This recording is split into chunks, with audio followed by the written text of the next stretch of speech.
Hindistonga ketaman deb niyat qilgan otaxonning chemadoni allaqachon tayyor. Yuragi esa ikkilanib turgan bir paytda o'g'illari begona yurtga borib ovora bo'lmasligi uchun yo'ldan qaytarishdi. Vizalarni to'g'rilab Hindiston ketmoqchi edik.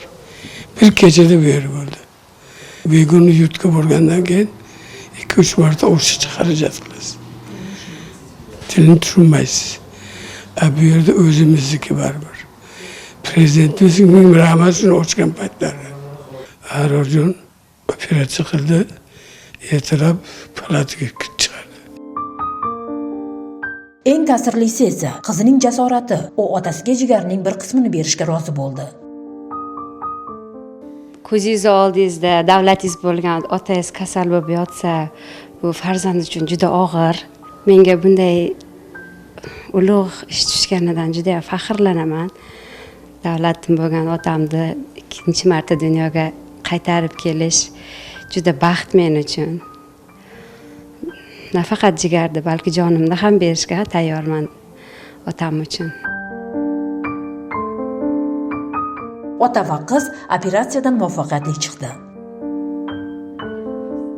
So'nggi yillarda O'zbekistonda transplantologiya sohasi keng sur'atlarda rivojlanmoqda. Bu jarayonda Milliy tibbiyot markazining transplantologiya va angioxirurgiya bo'limi muhim o'rinni egallaydi. Mazkur bo'lim zamonaviy imkoniyatlar, yangi texnologik jihozlar, qolaversa malakali mutaxassislar jamoasi bilan ham mamlakatdagi eng ishonchli markazlardan biri sifatida tanilmoqda. Bu yer inson umrini saqlab qolish uchun eng mas'uliyatli daqiqalar kechadigan joy. Bo'limdagi har bir operatsiya bir emas, 2 inson umrini uzaytirishga imkon yaratadi.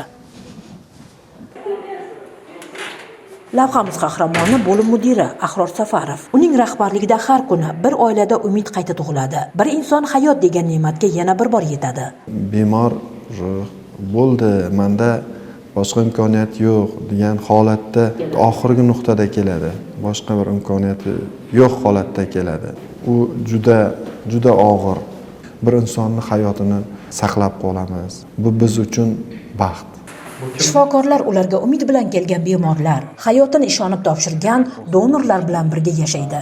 Bu yosh jamoaning mehnati natijasida yuzlab bemorlar xorijga bormasdan o'z yurtida shifo topmoqda. 24-yilda jigar transplantatsiya amaliyoti 7 ta yo'lga qo'yilgan bo'lsa, u ham xalqaro mutaxassislar bilan birgalikda yo'lga qo'yilgandi. Bugungi kunda bizga yaratilgan imkoniyatlardan foydalangan holda biz chet el standartlari, chet elning mutaxassislari bilan birgalikda borib, fikr almashib, o'rganib, ular bilan Belorussiya, Turkiya, Rossiya, Eron, Hindiston, Xitoy davlatlari bilan hamkorlik qilib, hozirgi kunda 2025-yildan boshlab mana o'zimiz mahalliy mutaxassislar 150 ga yaqin jigar transplantatsiya amaliyotini bu mana shu 10 oy ichida amalga oshirilyapti.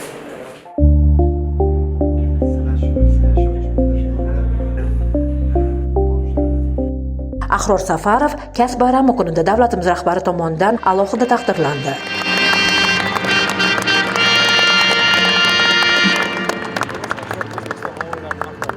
Kichkinagina xizmatlarimizni shunchalik darajada e'tirof qilib, bizga shunchalik yuqori darajadagi mukofot bilan taqdirlaganlari uchun hurmatli prezidentimizga chuqur minnatdorchilik bildiraman.